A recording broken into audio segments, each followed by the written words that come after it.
Sir, DCM DK Shivakumar ಅವರನ್ನ ನಾವು ಭೇಟಿ ಮಾಡಿದ್ವಿ ಸರ್. ಏನು ಕಳೆದ ವಿಶೇಷ ಅಧಿವೇಶನದಲ್ಲಿ ನಮ್ಮ ಕ್ಷೇತ್ರದಲ್ಲಿ ಬಹಳಷ್ಟು ಕಾಮಗಾರಿಗಳು ನಿಂತೋಗಿದೆ.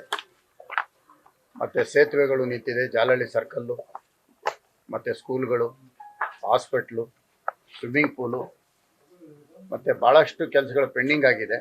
ಈಗಾಗಲೇ 3 ವರ್ಷದಿಂದ ನಮ್ಮ ಕ್ಷೇತ್ರದಲ್ಲಿ ಯಾವುದು ಅಭಿವೃದ್ಧಿ ಆಗ್ತಾ ಇಲ್ಲ.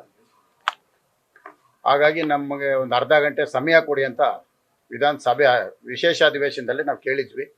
ನಾನು ಮತ್ತೆ ನಮ್ಮ ದಾಸರಹಳ್ಳಿ ಶಾಸಕರಾಗಿದೆ ಅಂತ ಮುನ್ರಾಜು ಅವರಿಬ್ಬರು ಜೊತೆಯಲ್ಲೇ ಕೇಳಿದ್ವಿ. ಅದಕ್ಕೆ ಇವತ್ತು ನಿನ್ನೆ ಅವರ PS ಅವ್ರು ಫೋನ್ ಮಾಡಿದ್ರು. ಇವತ್ತು ಸಮಯ ಕೊಟ್ಟಿದ್ದಾರೆ, ನೀವು ಬನ್ನಿ ಅಂದರು. ಅದರ ಪ್ರಕಾರ ನನ್ನ ಕಾಮಗಾರಿಗಳು ಯಾವುದಾದ್ರು ನಿಂತಿದೆ ಅದನ್ನೆಲ್ಲ ಪಟ್ಟಿ ಮಾಡ್ಕೊಂಡ್ಬಂದು ಇವತ್ತು ಕೊಟ್ಟಿದ್ದೀನಿ. ಆ ಕೊಟ್ಟಿರೋ ಪ್ರಕಾರ ಆದಷ್ಟು ಬೇಗ ಕಾಮಗಾರಿಗಳನ್ನ ಪ್ರಾರಂಭ ಮಾಡೋದಕ್ಕೆ ನಾನೆಲ್ಲ ಒಂದು ಇನ್ಸ್ಟ್ರಕ್ಷನ್ ಕೊಡ್ತೀನಿ ಅಂತ ಹೇಳಿದ್ದಾರೆ. ಆ ಭರವಸೆ ಮೇಲೆ ನಾನು ಕಾಯ್ತೇನೆ.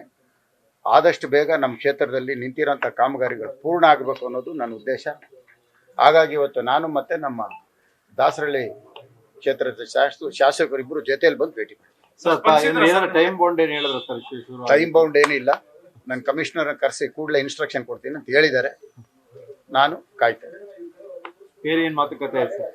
ಬೇರೆ ಯಾವುದೂ ಇಲ್ಲ. ನನ್ನ ಕಾನ್ಸ್ಟಿಟ್ಯೂನ್ಸಿ ಡೆವಲಪ್ಮೆಂಟ್ ಬಿಟ್ಟರೆ ಬೇರೆ ಎರಡನೇ ಮಾತು ಯಾವುದೂ ಇಲ್ಲ.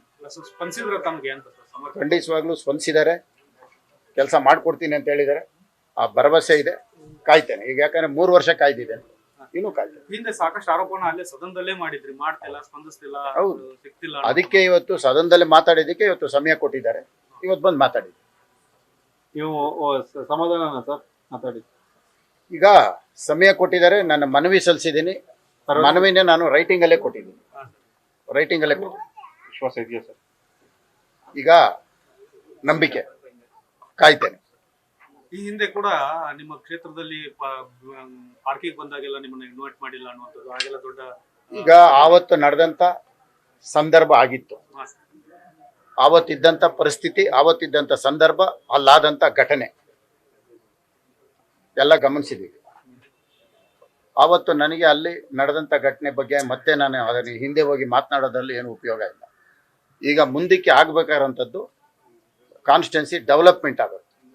ನನ್ನ ಈಗಾಗಲೇ ಇದಕ್ಕೆ ಹಿಂದೆ ಒಂದು ಸಾರಿ ಹೇಳಿದ್ದೆ, ಕಾನ್ಸ್ಟಿಟ್ಯೂನ್ಸಿಗೋಸ್ಕರ ನಾನು ಯಾರು ಕಾಲು ಬೇಕಾದ್ರೂ ಇಟ್ಕೊಳ್ತೀನಿ.